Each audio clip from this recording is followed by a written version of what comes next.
Matangkad ka tapos gusto mo ng matangkad na motor?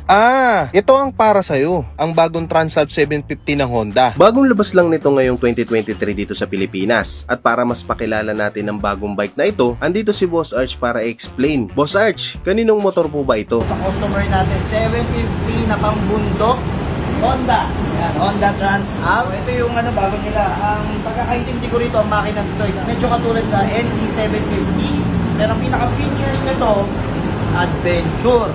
At ang pinunta ni Sir dito, ito. So alam nyo na. So abangan nyo na lang mamaya yan Nasa sound check natin yan. Bago natin gawa ng elbow si Sir na tugma sa motor niya, magsa-soundcheck muna tayo. May iba't ibang klaseng elbow kasi para sa iba't ibang motor, kaya kino-customize pa. But no worries kasi kasama natin si Kuya Choy. Kahit bago pa yan, basta si Kuya Choy na ang sumukat, siguradong pasok yan. Andito rin pala si Kuya Pau, siya naman ang magkakabit ng auxiliary light ni Sir. Tara, soundcheck muna tayo.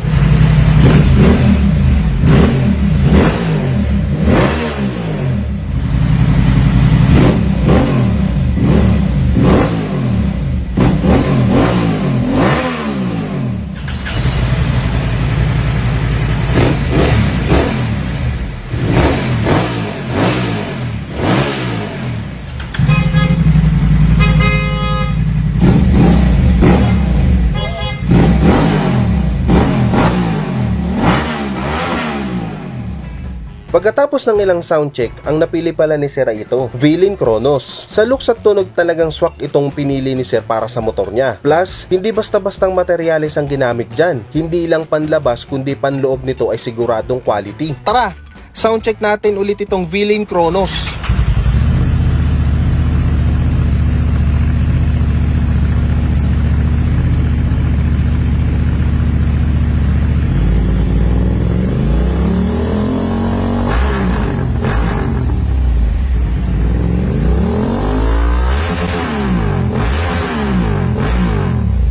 Basta 01, gawa ay laging number 1.